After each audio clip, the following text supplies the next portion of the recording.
Have you ever felt like the big economic debate is just stuck? Capitalism versus communism, as if those are the only two options on the table? Well, today we're diving into a really radical theory you've probably never heard of. It's called PROUT, or the Progressive Utilization Theory.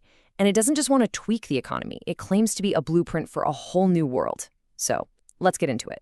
Here's how we're going to break this down. First, we'll look at the problems PROUT sees in our current systems. Then we'll introduce the theory itself, get into its core economic pillars, see how it would actually structure society, and then touch on its deeper philosophical side. And finally, we'll ask that big question, is this whole thing actually a practical vision for the future? Okay, so to really get PROUT, you first have to understand the problem it's trying to solve. And according to its founder, the two big ideologies of the last century, capitalism and communism, they're not really opposites. In fact, they're just two sides of the very same, very flawed coin. So let's look at the critique. On the one hand, you've got capitalism, which the source says is driven by a self-centered profit motive. It leads to wealth piling up for just a few people, and that inevitably leads to exploitation. But then, on the other side, you have communism, which is described as being intellectually hollow, a blunt and obsolete tool that ultimately just pushes society into a state of meaninglessness or nihilism. And this quote right here, it just nails the core argument. The source puts it so bluntly. Their skins might be different colors, but inside, the seeds are the same. Both are built on a purely materialistic worldview, and both, it argues, completely fail to look after the all-around well-being of people. So, this all leads to the one crucial question. If both of these huge, dominant systems are fundamentally broken, is there another way? Is there a third option? Well, the source we're digging into today says, yes, there is. And that third way is the Progressive Utilization Theory, or for short, PROUT. It wasn't just pitched as a small change, but as a completely new socio-economic framework designed for what it calls a new age. So what's the end goal here? It's not just about producing more stuff or growing the GDP. PROUT's entire mission is the happiness and all-round welfare of all, and that's all-round in every sense: our physical needs, our mental health, and even our spiritual well-being. Now, at the heart of how PROUT sees the world is this concept of a social cycle. It's a bit complex, but the basic idea is that through all of human history, power naturally shifts between four different kinds of people: laborers, warriors, intellectuals, and finally capitalists. And according to this theory, we are right at the tail end of that capitalist age, which is why such a huge change is needed. Okay, so if this cycle just keeps on turning, how do you stop it from getting exploitative every single time? Well, PROUT's answer is a special class of people called sadvipras. Now, don't think of them as politicians. They're meant to be these selfless, deeply ethical leaders. Their whole job is to guide society from the center and, this is the critical part, step in, even forcefully, to make sure no single group gets too powerful and starts exploiting everyone else. All right, so that's the big picture philosophy. But how does any of that actually turn into a practical economy? Well, PROUT is built on a few core pillars that are pretty different from how we think about economics today. The first pillar is the absolute foundation.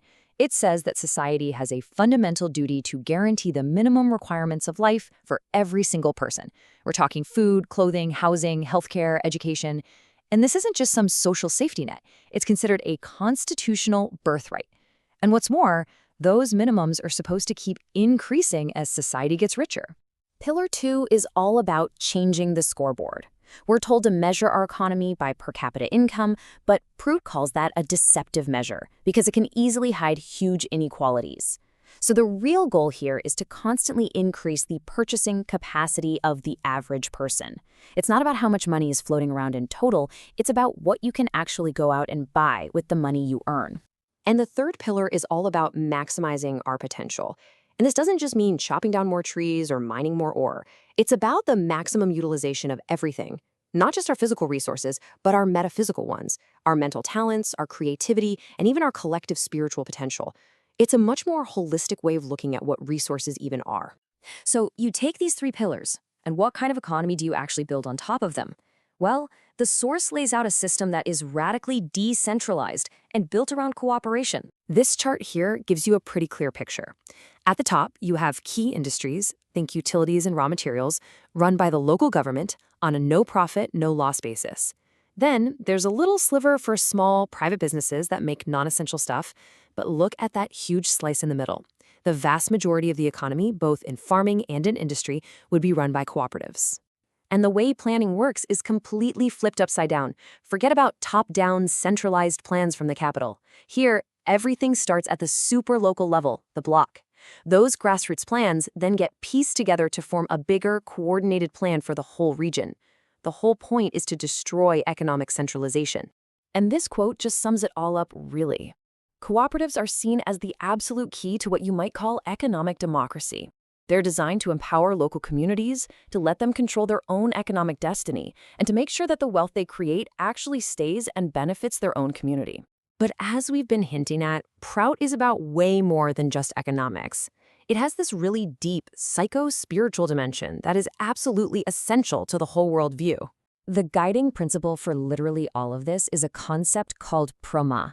It's all about finding a dynamic balance. And we're not just talking about balancing a budget. We're talking about a healthy equilibrium between our physical lives, our mental lives, and our spiritual lives, both for us as individuals and for society as a whole. It all really comes down to this one core motivation, which is captured in this Sanskrit phrase. It translates to self-realization and service to humanity. The idea is that the whole point of building a balanced, stable society is to free people up from the constant struggle so they can pursue higher intellectual and spiritual goals, all while serving the greater good. This focus on balance also means actively fighting against what the source calls socio-economic exploitation. This goes way beyond just money. It includes all the subtle ways that people can be controlled, weakened, and divided. Things like suppressing local languages and cultures, pushing mindless consumerism, or using media to stir up conflict between groups. Okay, so we've seen the critique of the old systems. We've seen the principles and the structure of the new one. But what's the grand vision here? I mean, what kind of future does PROUT actually imagine? The long-term vision is, well, incredibly ambitious. The theory suggests that once we sorted out our basic struggles for survival, our collective human energy is going to naturally shift. We'll move away from purely physical concerns, then move toward more intellectual pursuits, and eventually that intellectuality will transform into a deeper, shared spirituality. And that leaves us with the final, massive question. Is this kind of society, one built on economic democracy, where everyone's basic needs are met, and that's guided by this spiritual sense of balance and service, is that a practical blueprint for our future? Or is it inspiring, but at the end of the day, a utopian fantasy? That's a question worth thinking about.